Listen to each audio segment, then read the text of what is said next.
بسم اللہ الرحمن الرحیم۔ آج کے پروگرام میں ہم بات کریں گے جماعت اسلامی پاکستان کی۔ جماعت اسلامی کا وجود کب بنا، کب یہ بنی، اس کے قیام کی کہانی کیا ہے، اور اب حافظ نعیم الرحمن چھٹے امیر جماعت اسلامی منتخب ہوئے ہیں۔ جماعت اسلامی کے پہلے امیر کون سے، اس بارے میں آج کے ہم پروگرام میں بات کریں گے۔ اور پیارے دوستوں، جن دوستوں نے ابھی تک ہمارے چینل کو سبسکرائب نہیں کیا، برائے مہربانی وہ ہمارے پروگرام بات سے بات ملک محمد علی کے ساتھ کو سبسکرائب بھی کریں، شیئر بھی کریں۔ اس کے ساتھ آج ہم بات کرتے ہیں کہ مولانا مودودی مرحوم نے قیام پاکستان سے قبل 1940 میں جماعت اسلامی کی بنیاد رکھی۔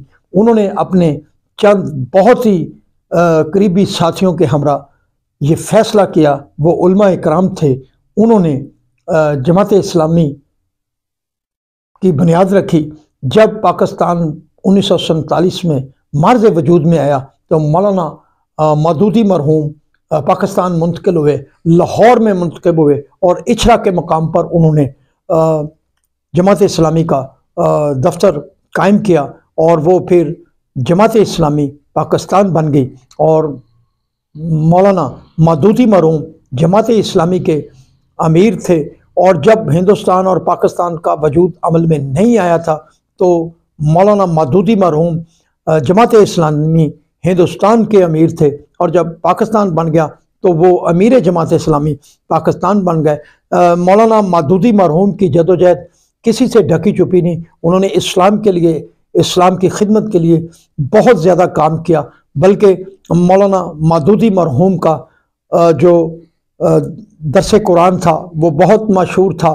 انہوں نے اپنی تصنیف نے لکھیں، اور ان کی یہ کتابیں آج بھی پوری دنیا کی لائبریریوں میں موجود ہیں، پاکستان کی لائبریریوں میں موجود ہیں، ہندوستان کی لائبریریوں میں موجود ہیں، اور ان کی جو قرآن کی تفہیم تھی وہ پوری دنیا میں ایک بہت ہی ایک مقام رکھتی ہے۔ تحفیم القرآن ان کا ایک بہت بڑا کام تھا، اور انہوں نے جس انداز سے قرآن پاک کا ترجمہ کیا، صاف اور شفاف زبان میں، شفاف زبان اردو میں، ایسا کہ لوگوں کے دل میں گھر کر جاتا ہے۔ جب تحفیم القرآن کا مطالعہ ہوتا ہے تو جو پڑھنے والا ہوتا ہے اس پر ایک روح پرور طاری ہو جاتی ہے کہ وہ ایسے محسوس کرتا ہے کہ جیسے وہ قرآن پاک ان کے حرف حرف ان کے ذہن میں، دماغ میں اتر رہا ہے۔ اور قرآن پاک کی جو خوبصورتی ہے، جو دنیا کی ایک سب سے اہم، خاص طور پر مسلمانوں کی سب سے بڑی دینی کتاب ہے، اس کا انہوں نے بہت باریک بینی سے ترجمہ کیا، جو ایک بڑی تصنیف ہے مولانا مودودی مرحوم کی۔ اور انہوں نے جماعت اسلامی کے پلیٹ فارم سے بھی جماعت اسلامی کو ایک ایسے سیاسی پلیٹ فارم پر راغب کیا۔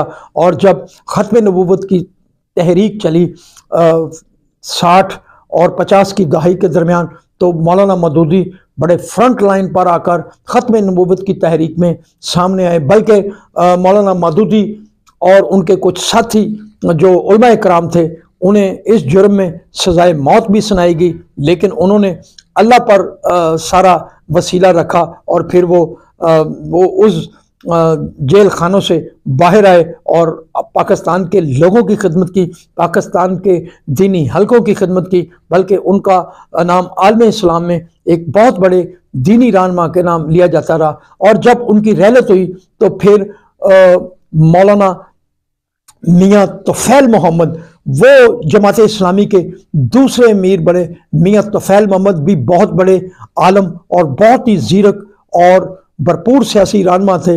اور مولانا مودودی مرحوم کی رحلت کے بعد جماعت اسلامی کی کمانڈ میاں طفیل محمد کے ہاتھ میں آئی، اور انہوں نے اس کو بہت بطریق احسن جماعت اسلامی کو آگے بڑھایا۔ اور پھر ان کے بعد میاں طفیل محمد کے بعد قاضی حسین احمد، جو ایک بہت ہی دبنگ نیڈر اور زرک سیاستدان تھے، ان کے علم و فہم کی بدولت جماعت اسلامی پاپولیرٹی کی بلندیوں کو چھونے لگی۔ ایک مذہبی سیاسی جماعت ایک بڑے روپ میں سامنے آئی۔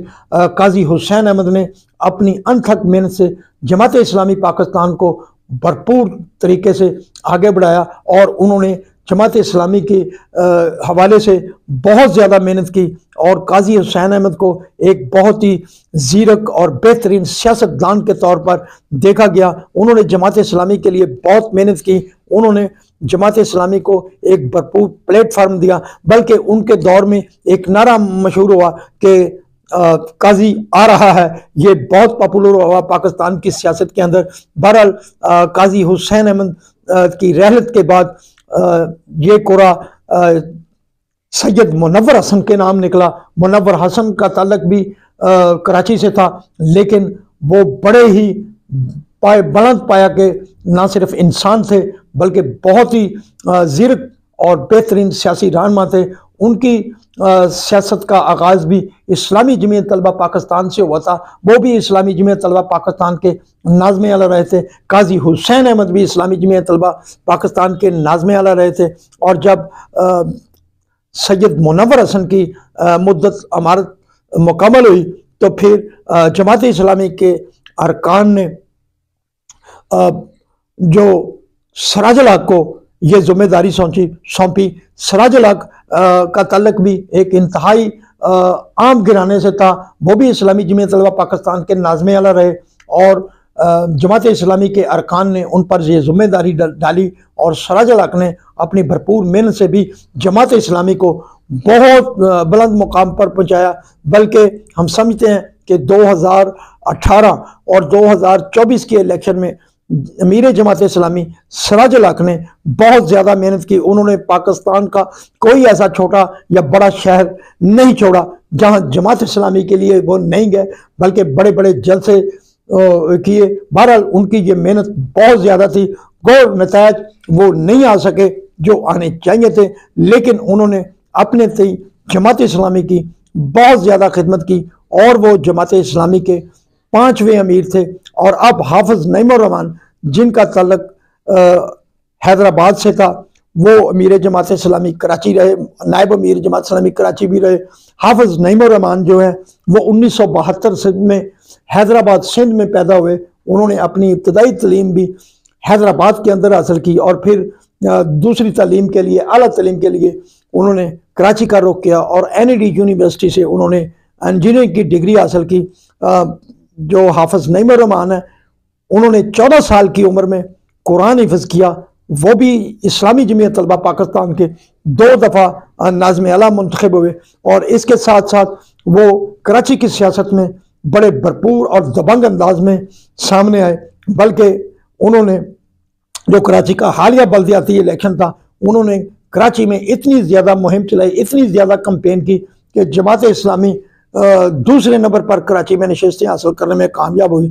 بلکہ کہنے والے تو کہہ رہے ہیں کہ جماعت اسلامی اکثریت میں تھی، اس کی اکثریت کو دوسرے نمبر پر لایا گیا، اور جو حافظ نعیم الرحمن تھے وہ تقریباً کنفرم امیر جماعت اسلامی کراچی جو تھے وہ میئر کراچی بننے والے تھے، لیکن اس کا راستہ بھی روکا گیا۔ بہرحال یہ تو سیاسی باتیں ہیں کہ حقائق کیا ہیں یہ تو اللہ ہی جانتا ہے۔ بہرحال اب جماعت اسلامی پاکستان کے جو 46,000 ارکان تھے، اور ان میں سے اکثریتی تعداد نے حافظ نعیم الرحمن کو امیر جماعت اسلامی پاکستان منتخب کیا ہے۔ اب تک جماعت اسلامی کے 6 امیر منتخب ہوئے، جن میں مولانا مودودی مرحوم، میاں طفیل محمد مرحوم، قاضی حسین احمد مرحوم، سید منور حسن مرحوم، اور سراج الحق 5ویں، اور حافظ نعیم الرحمن اب 6ٹھے امیر جماعت اسلامی منتخب ہوئے۔ جماعت اسلامی کے ارکان کو، جماعت اسلامی سے وابستہ لوگوں کو ان سے بہت زیادہ توقعات وابستہ ہیں، چونکہ حالیہ 2-3 سال کے اندر جس انداز میں حافظ نعیم الرحمن نے سیاست کی ہے، اور جس انداز میں وہ ابھر کر سامنے ہیں، اس سے کہا جا سکتا ہے کہ حافظ نعیم الرحمن جماعت اسلامی کو مزید بلندیوں کی طرف لے کر جائیں گے۔ سلام پاکستان، سلام اوورسیز، اللہ حافظ۔